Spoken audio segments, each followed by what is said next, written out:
26-year-old Bangladeshi has been arrested under the Internal Security Act as part of the Home Team's increased vigilance against the threat of terrorism. Charged in court today, an ICA officer is accused of taking bribes and accepting sexual favors in exchange for helping two women secure special passes. And passing on stalls and skills to a younger generation, a new succession scheme aims to pair new hawkers with older ones. Welcome to The Big Story, coming to you live from the Straits Times newsroom. I'm Olivia Quay. I'm Haryanto Dimana. You can subscribe to the Straits Times channel so you never miss a single episode. Now, for the 14th straight day, 0 new COVID-19 cases were reported in the community and foreign worker dormitories. It's Singapore's longest stretch without a community case since the first case was reported here on January 23rd. Today's count includes 18 imported cases though. Among them are 2 Singaporeans as well as 14 work pass holders who are currently employed in Singapore, including 13 foreign domestic workers. Now more details will be released tonight. Well, in other news, the authorities have investigated 37 people and deported 16 foreigners, among them as part of intensified security efforts in the wake of terror attacks in France and elsewhere. A radicalized 26-year-old Bangladeshi construction worker was also detained under the Internal Security Act for terror-related activities. Now, we will share more on him later. Well, the Home Affairs Ministry announced today that the 37 people investigated comprise 14 Singaporeans and 23 foreigners. They had attracted the authorities' attention for suspected radical inclinations or for making comments which incite violence or stoke communal unrest. MHA added that the majority had supported the beheading of French teacher Samuel Paty as well as the subsequent attacks in France and elsewhere.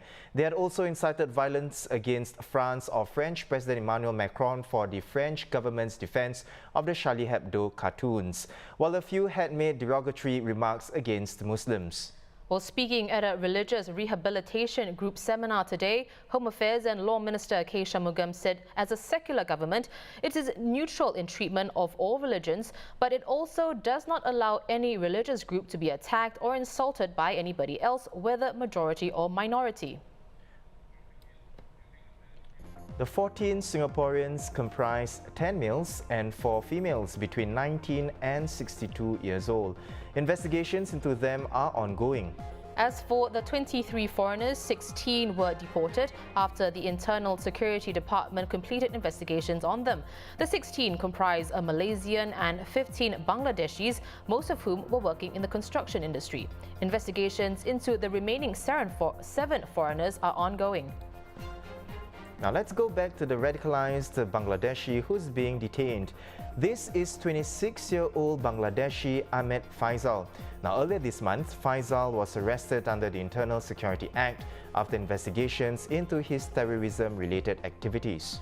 While he is not linked to the incidents in France, ISG's preliminary investigation showed that he was radicalized and harbored the intention to undertake armed violence in support of his religion. Faisal had been working as a construction worker in Singapore since early 2017. He became radicalized in 2018 after imbibing online propaganda on ISIS. He was attracted to ISIS ideology and wanted to travel to Syria to fight alongside the militant group against the Syrian government. Now, he was also willing to travel to Kashmir to pursue his cause. And to prepare himself for this, Faisal watched firearms-related videos online and even bought foldable knives, which you can see here, that he claimed that he would use for attacks against Hindus in Bangladesh. Investigations so far have not shown any indications that Faisal intended to carry out any acts of violence in Singapore. Singapore editor Zakir Hussain is here to share more. Zakir, what's your main takeaway from Minister Shanmugam's speech? What is he trying to underscore? I think it's trying to underscore the importance of 2 things. One is that you may have developments elsewhere in the world that may rile up certain communities or groups of people, but Singapore's position should be very clear that acts of violence, no matter how extreme the provocation, cannot be condoned and have no place. And I think this was the context in which, following the recent terror incidents in France, the security authorities launched an operation to basically ensure that these incidents, might not find copycat examples here. I think the other point is that Singapore's stance on offence when it comes to religions and religious sensitivities, whatever the community, is very clear. And that, the maintenance of religious harmony is key. He did elaborate a bit on how France had a different approach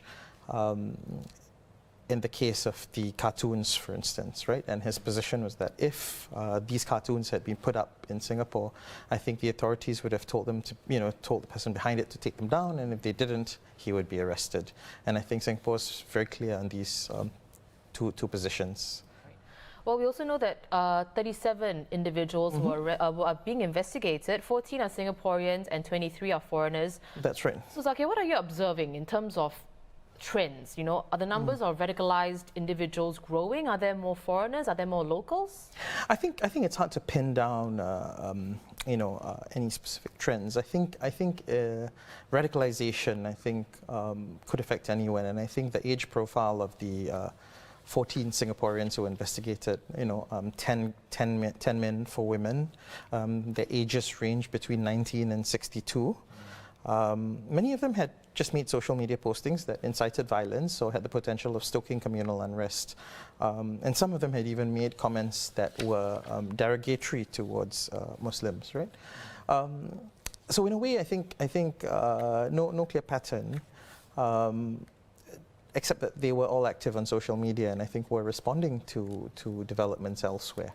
And I think a similar trend could be seen for the foreigners. I think 16 of them, some are still being investigated, but 15 Bangladeshi, mostly work pass holders, had been deported back, because their comments were deemed to have crossed the line, and one Malaysian individual as well, who was actually radicalized and had intended to travel to Syria to fight.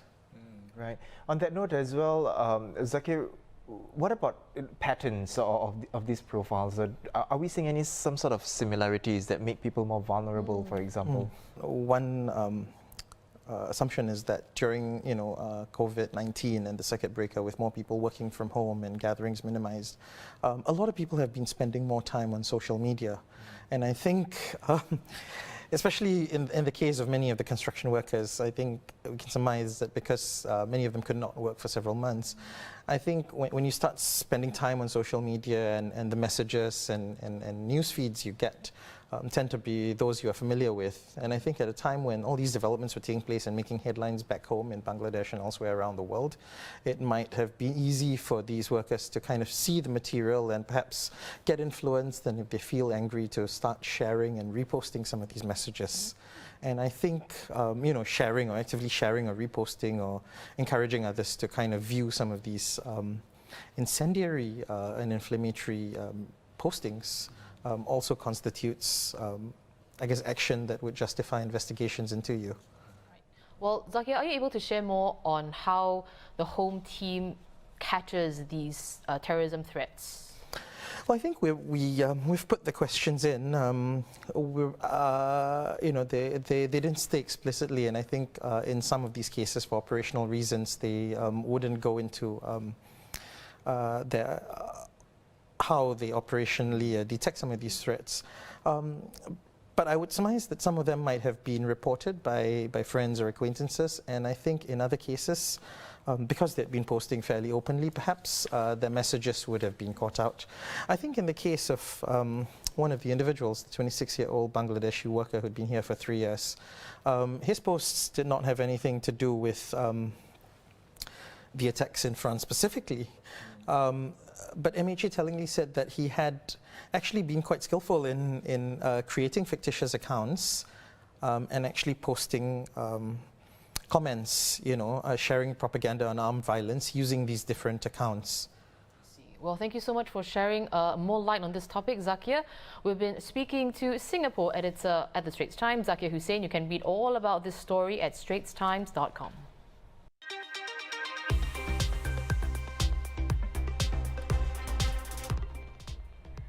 Now, a quick look at what's also making news locally in an exclusive with the Business Times. The Singapore Tourism Board said it will monitor the commission rates charged by the booking platforms handling the Singapore Rediscovers vouchers redemption.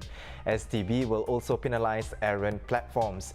The moves follow concerns from the industry over reportedly eye-watering fees proposed by some platforms, ranging from 8 to 10% and as much as 25%. STB said that it had secured lower than average commission rates and shorter credit terms for merchants as part of its tender for booking partners, and that the 5 authorised platforms are contractually required to honour these rates. A checkpoints inspector with the Immigration and Checkpoints Authority of Singapore was charged for corruption today. Teo Hui Peng had allegedly received bribes and sexual services from 2 foreign women in exchange for helping them get special passes to remain in Singapore legally. Teo faces 12 charges. One of the women faces 9 charges, the other 18. Last year, Singapore threw out 744 million kilograms of food. Now, that's the weight of 51,000 double-decker buses.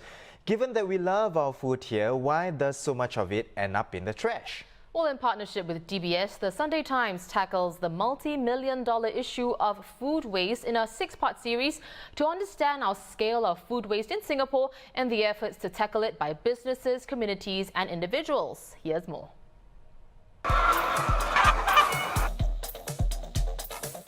Mee rebus, egg prata and orloa.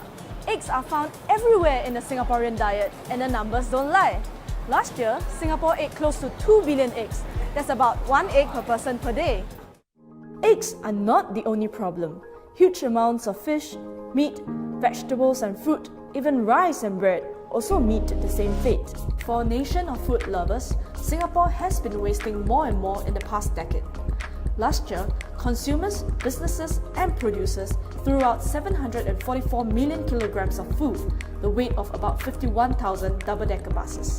We asked 1,000 residents here aged 16 to 69 what they thought about food waste. Here's what we found. Half the respondents rarely or never buy from the reduced to clear sections at supermarkets. 1 in 4 always buy more than what they need on grocery runs. Slightly more than half rarely or never take away unfinished food when they are eating out. In this 6-part series, Live More, Waste Less, the Sunday Times takes you on a journey from farm to table to find out why so much food gets tossed in the trash. Each week, we visit local farms, wholesale markets, supermarkets, consumers' kitchens and recycling facilities to see what we can do as a nation to save food from this fate. Follow us every week as we bring you insights from industry stakeholders and food waste experts, whole findings on what Singaporeans feel about the issue, as well as tips on how you can do your part. Well, it's an interesting, fascinating and educational series, and this is the link to the Live More, Waste Less series on the Straits Times website, where you can read more.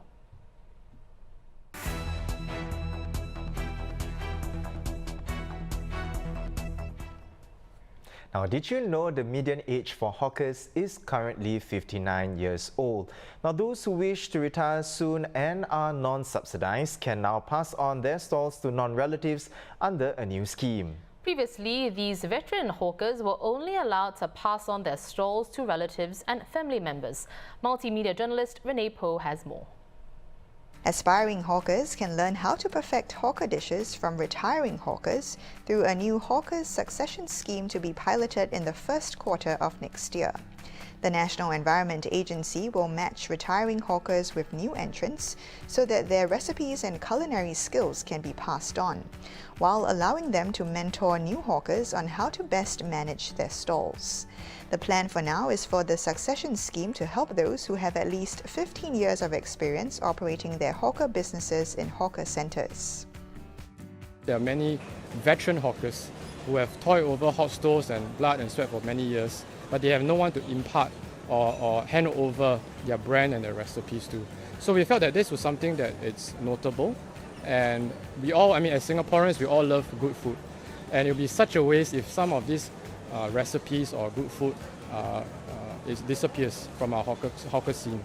Among other reasons, older hawkers are finding it hard to attract new entrants due to strict rules that previously mandated some of them could pass on their stalls only to relatives. So, to help them find successors more easily, Senior Minister of State for Sustainability and the Environment, Amy Khor, said the new scheme will allow them to pass on their stalls to those not related to them. So this means that they will not be subject to the general policy where hawker stalls can only be assigned to family members. And the idea really is to facilitate the transmission of culinary and business skills and recipes and practices which might be lost if the veteran hawker actually exit the trade without any successor. The scheme follows Singapore's hawker culture being recommended to the UNESCO Intangible Cultural Heritage list last week. Other proposals by the work group will be reviewed and implemented by the NEA, and more details will be announced next year. Renee Po for the Straits Times. Well, thank you so much, Renee. Now, to talk more about this, we're happy to welcome Mr. Anthony Loh, Chairman of the Hawker Division at the Federation of Merchants Associations. Welcome, Anthony. So, what are the main challenges faced by Singapore's hawkers, and how far does this scheme go in addressing these challenges? Yes, I think this scheme is pretty good because it helps all the old hawkers that they are unable to find a successor from their family members. They are able to get the preaching from the NEA to find other resources to their trade. NEA have provided many schemes. They attracted the young entrants to go into this trade. And now NEA is also looking at those elderly people, elderly hawkers, that they are able to carry on the trade because of lack of successor. So now this scheme provides both coverage for the young entrants and also the elderly one. And Anthony, we understand that, of course, you have spoken to a lot of hawkers, and a lot of these hawkers also have, shared some problems that they face as well. What is maybe one of the most pressing problem that they usually face as a hawker? The hawkers face is probably the long working hours, the environment, hot, and it's tiring. These are most of the problems faced. And for the elderly, they think that because of this long working hours and tiring working environments, it's quite difficult to find somebody that's interested in this trade. You know, long working hours, there is also a stigma and a perception when it comes to the hawker trade. So actually, who wants to be a hawker? What is the draw for one to be a hawker? Those that interest in food and beverage, this segment, the young entrants, they come in, they want to use hawker trade as a stepping stone or so-called a platform for them to try their business model. And I think hawker center is just a nice place because it provides lower costs, and the customer crowd is locally, and it also is a very wide customer crowd. So I think this is a very good platform for young entrants that come into this hawker trade. Right. Well, thank you so much, Anthony, for the sharing and for coming onto the show as well to speak with us. We've been speaking to Anthony Loh, Chairman of the Hawker Division at the Federation of Merchants Associations.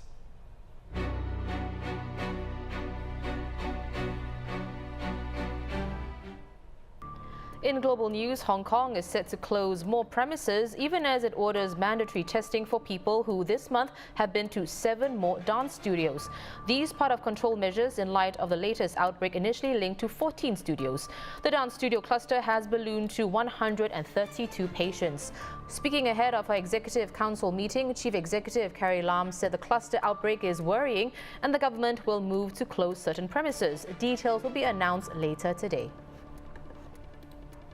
The International Air Transport Association is developing a set of mobile apps to help passengers navigate COVID-19 travel restrictions, as well as securely share test and vaccine certificates with airlines and governments. For example, a contactless travel app will combine passport information with test and vaccination certificates received from participating labs. It would also draw on global registries of health requirements and testing and vaccination centers.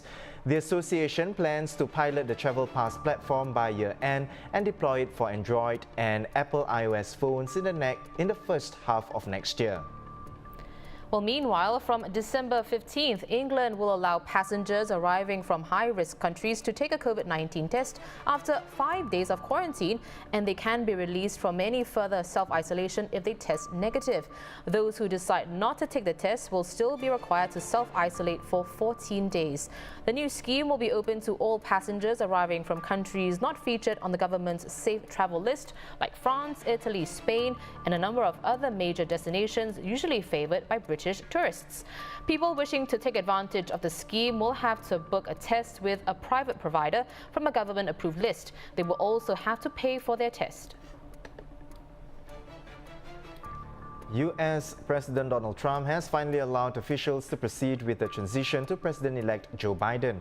This marks his closest statement to conceding the presidential election, even as he vowed to persist with efforts to fight the election results. Mr. Trump tweeted that the General Services Administration, which is an independent federal agency that must sign off on presidential transitions, should do what needs to be done. Meanwhile, Mr. Biden has announced more cabinet appointments. He will nominate Alejandro Mayorkas as Secretary of Homeland Security. Former Deputy CIA Director Avril Haines is his pick for Director of National Intelligence. If confirmed, she would be the first woman named to the post. Well, those are our top stories for today. For more news and videos, visit straitstimes.com and subscribe to our YouTube channel by hitting the red button below. Once again, I'm Haryanto Dimano with Olivia Quay. Join us tomorrow for more stories on The Big Story.